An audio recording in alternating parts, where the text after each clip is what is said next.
네, 한 주간의 정치한 이슈를 다뤄보는 시간이죠. 국회의원이 시간입니다. 두 분과 함께 하는데요. 국민의힘의 조혜진 의원 모셨습니다. 어서 오세요. 반갑습니다. 조혜진입니다. 네, 그리고 파트너인 김종민 의원께서 오늘 이 당내 사정이 생겨서 못 오셨고요. 대신 이분을 특별히 모셨습니다. 더불어민주당의 강훈식 의원 모셨습니다. 어서 오십시오. 네, 안녕하십니까. 강훈식입니다. 네, 두 분 국감 중에 바쁘실 텐데 이렇게 이 자리에 함께해 주셔서 감사드리고요.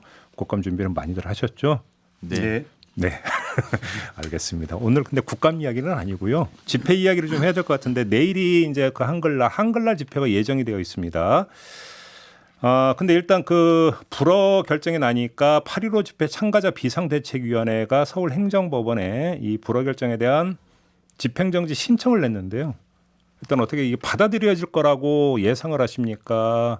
기각될 거라고 예상을 하십니까? 조혜진 의원님 어떻게 예상하십니까?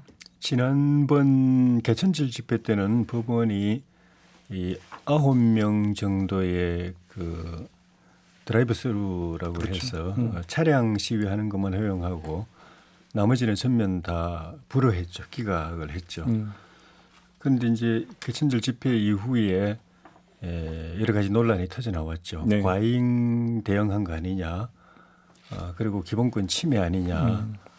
뭐 그리고 정치 방역 논란도 있었고. 네. 이제 뭐 정치 방역 논란은 이제 방역 조치의 어떤 균형성에 저 형평성에 문제가 있었다라는 그런 지적이었는데 그 논란이 많았기 때문에 이번에 법원의 결정은 좀 뭐 다를 수도 있다는 생각이 듭니다. 그렇게 보세요. 예를 들면 뭐 부분적으로 집회를 허용한다든지 조건을 붙여가지고 허용한다든지 그럴 수도 있다는 생각이 들고 예. 이런 논란을 감안한다면은 지난번하고 똑같아서는 좀 똑같은 논란이 또 재현될 것이기 때문에 좀 전향적으로 법원이 판단해 주기를 바라는데 알겠습니다. 좀 지켜봐야 될 것 같습니다. 강훈식 의원님 어떻게 전망하세요? 뭐 판단은 사법부가 독립적으로 하겠죠. 네. 근데 저는 가처분을 기각해야 된다. 왜냐하면 국민의 생명권과 생명권을 보호할 의무를 인식해야 된다는 생각이 들고요. 네. 근거는 우리가 지금 누적 확진자가 총 24,353명인데요. 네네. 8월 15일부터 10월 7일까지 네.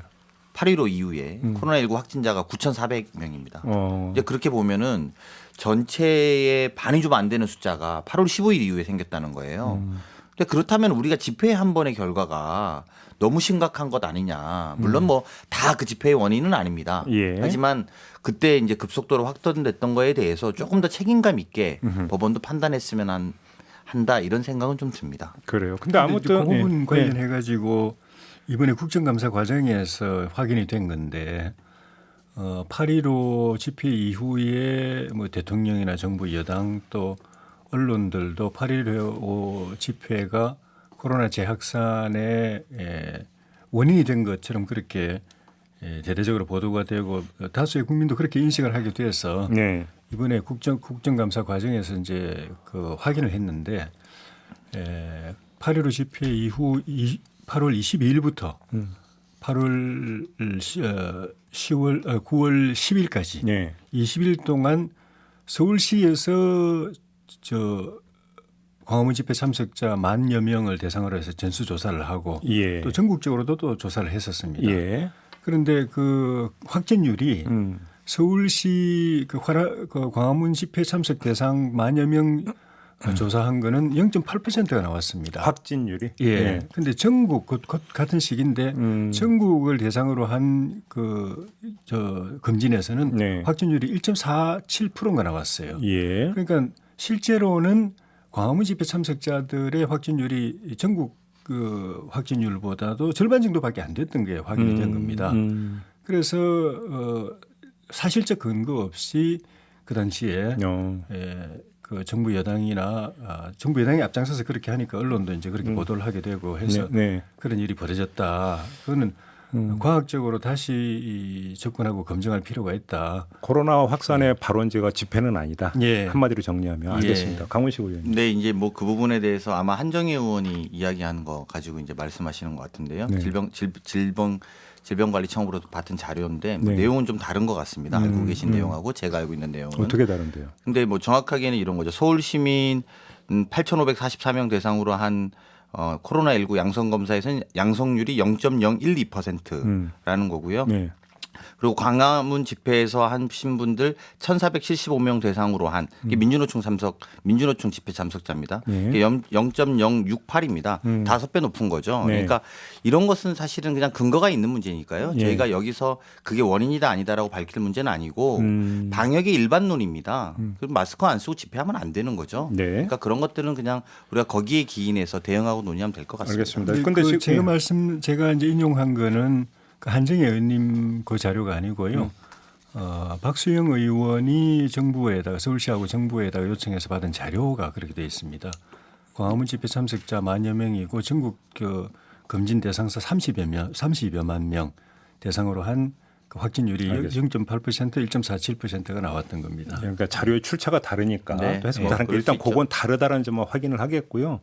지금 이제 제가 이제 그 한글날 집회라고 포괄적으로 이야기를 했지만 사실은 집회의 성격이 두 가지가 있습니다. 하나는 8.15 비대위가 냈던 집회 신청 내용을 보면은 1,000명이 모이는 것으로 해서 지금 집회 신청을 냈었고요. 또 드라이브스루 방식으로 하겠다라고 신청을 낸 것도 있습니다. 근데 여기 지금부터는 전자 그러니까 1,000명이 모인다라고 한 그다음에 지금 가처분 소송을 낸 것도 8.15 비대위니까 이걸로 뭐 한정을 해서 한번 좀 질문을 드려보고 싶은데 뭐 이거저거 그러니까 따질 것 없이 지금 같은 방역 지침에 따르면 실내 50인 실외 100인 이상의 집합이 금지가 돼 있지 않습니까? 이런 상태에서 1,000명이 모이는 집회를 열겠다라고 신청한 것을 어떻게 평가할 건가? 사실은 여기서부터 얘기가 시작이 돼야 될 것 같은데 이거는 지금 방역 지침을 무시한 거 아니냐는 얘기로 연결이 될 수가 있거든요. 이 점은 어떻게 보십니까? 일단 그 집회를 하더라도 정부의 지침을 거리두기 지침을 지키고 방역 수칙을 잘 지키는 걸 전제로 해서 아마 신청을 했던 것 같고 예.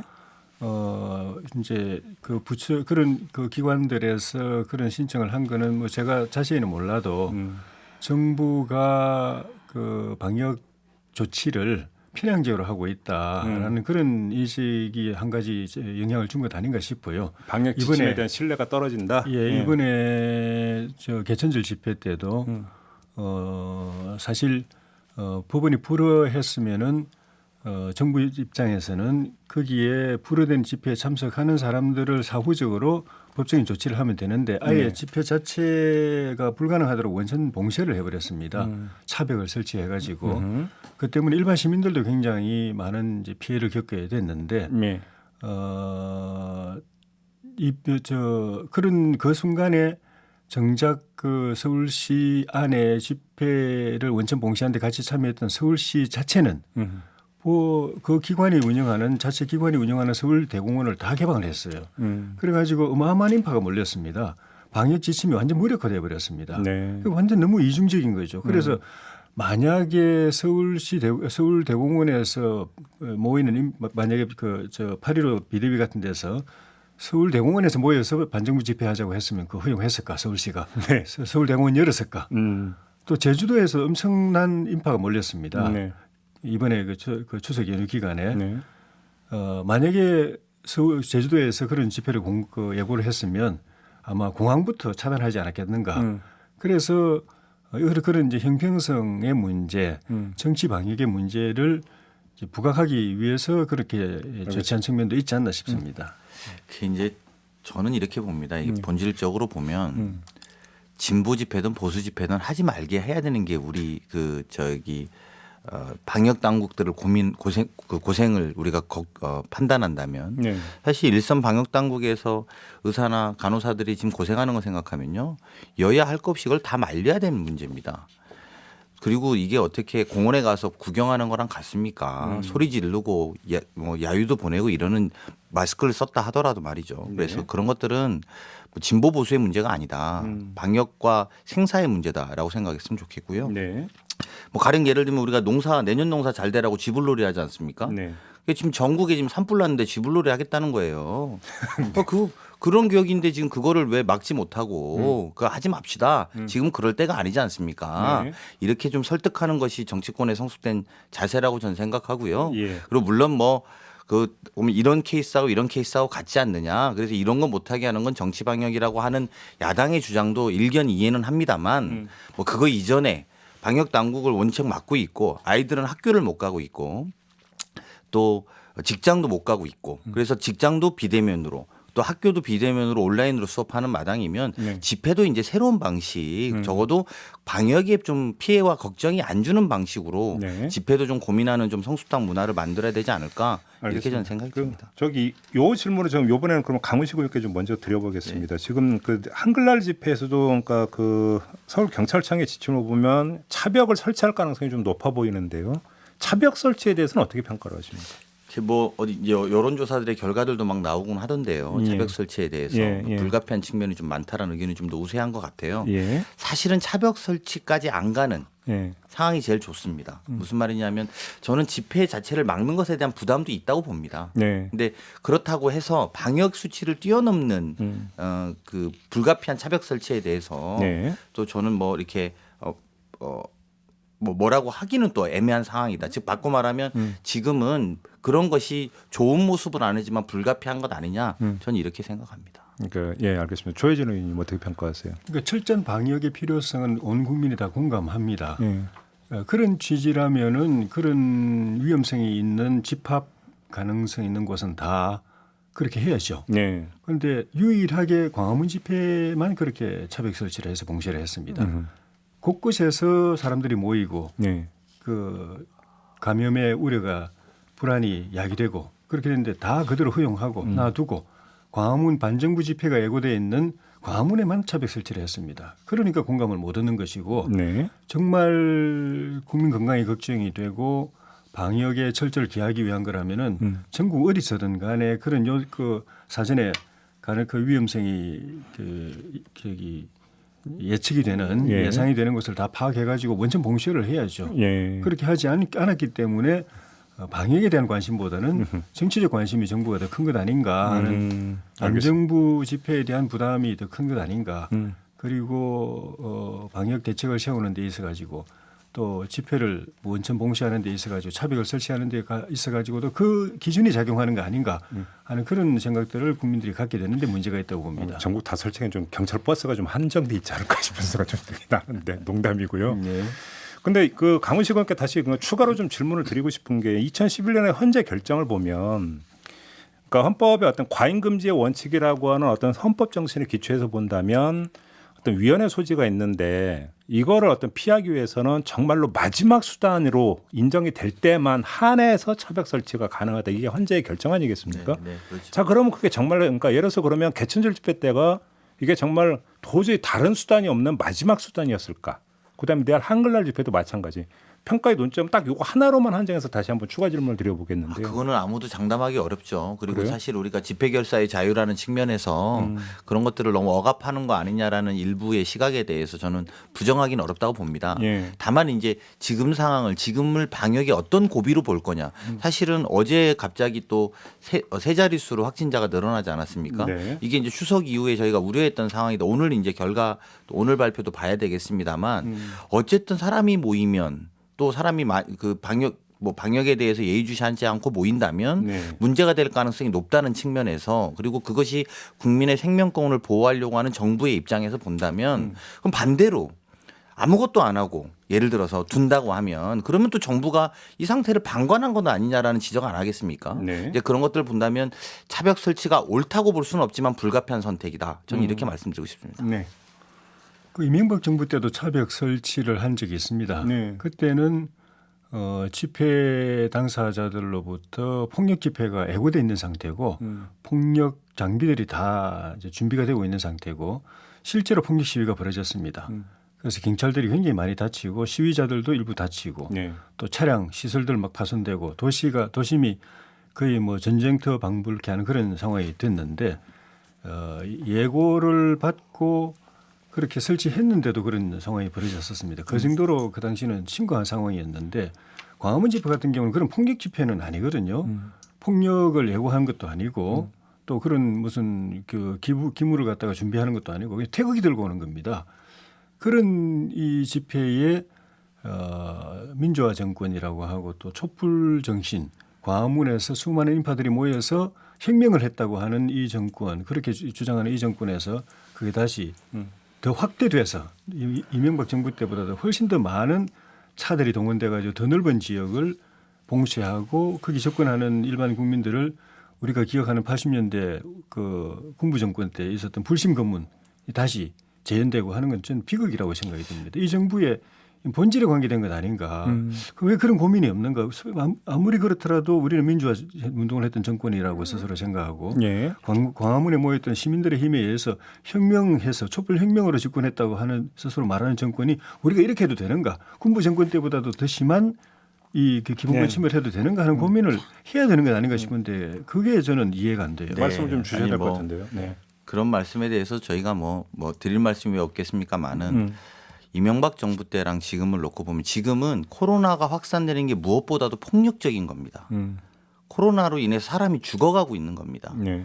근데 그거를 빼고 그냥 단순하게 그때 집회에서 차벽은 그 문제라고 해놓고 폭력을 예고했던 그리고 지금은 폭력을 예고하지도 않았는데 문제가 없다가 아니라 지금은 사람들이 모이고 그것은 확산되는 숫자가 다 있는 거고요. 그리고 이런 방역들에 대한 결과물로 사람이 죽어가고 있는 가장 폭력적인 상황이라는 말씀 드리고 싶고요. 온 국민과 온 학교와 온 부모들이 온 아이 엄마들이 아이들의 안전을 걱정하면서 학교를 보내고 사람이 모이는 공간을 피해 다니는 상황이라는 점 모르시지 않아서 하시는 건 아니라고 봅니다. 오히려 제가 아까 모두에 잠깐 말씀드린 것처럼 진보 집회든 보수 집회든 여야가 합심해서 이제 좀 자제를 요청하는 것이 국민에 대한 도리가 아닌가 저는 이렇게 말씀드리고 혹시 싶습니다. 반론 펴시겠습니까? 예, 근데 그 말씀 공감하는데 이제 행동이 다르니까 앞에도 말씀드렸지만은 심지어 추석 때 시골에도 가지 마시라고 집에서 그냥 지내시라고 정부가 권고해 놓고 이낙연 대표는 그 봉하마을에 내려가서 참배까지 했습니다. 네. 그리고 해외여행 하지 말라고 자제령에 내려놓고 외교장관 남편이 외국에 보트 사러 2억원짜리 보트 사러 나가고 장관 말씀이 그거 못 막는다. 남편이 하는 건데 못 막는다. 전부터 결심 준비한 건데 못하게 할 수가 없었다. 이렇게 이중적으로 하니까 국민들이 정부의 진심을 의심하게 되는 거죠. 알겠습니다. 예. 지금 이제 계속 그 조혜진 의원께서 정치 방역이라는 이제 표현을 여러 번 쓰셨기 때문에 이번에 방역의 영역에서 정치의 영역으로 넘어와서 좀 짧게 좀 질문을 좀 드릴게요. 그러면 정부나 여당에서 하고 있는 게 여기에는 방역을 그 핑계로 된 다른 정책 목적이 있다. 이 말씀이신 것 같아요. 그 정책 목적이 뭐라고 보십니까? 처음부터 좀 의심을 했었는데 그래도 설마 네. 또 방역이 또 위급하니까 국민들 다 의심을 접고 적극적으로 협조했죠. 정부와 관계없이 적극적으로 협조를 했는데 점점 그게 노골화되고 이번 저 개천절 집회 때 네. 너무나 이중적으로 행동해 버렸지 않습니까? 네. 광화문은 그릇을 원천 봉쇄하고 서울 대공원에 열어놓고 사람들 다 모이게 하고 제주도도 사람들 엄청 몰렸는데 그냥 그대로 방치하고 네. 그리고 좀 전에 말씀드린 당 대표는 또 지역에 내려가서 이동하지 말라고 해놓고 본인 내려갔다 오고 또 그 장관 남편도 그렇게 하고 그렇게 하는 데서 문제가 있는데 많은 사람들이 이제는 정부 비판 목소리를 이 코로나를 통해서 입을 닫게 하려고 하는 건 아닌가. 사람들이 모여서 정부를 비판하는 여론을 표출하는 거. 우리가 정부에 대해서 국정 운영에 대해서 이렇게 불만이 있다. 안을 갖다가 표현하는 걸 원천적으로 막으려고 하는 것 아닌가 네. 하는 그런 그 반정부 여론이 세력화되는 걸 갖다가 원천 진압하려고 하는 것 아닌가.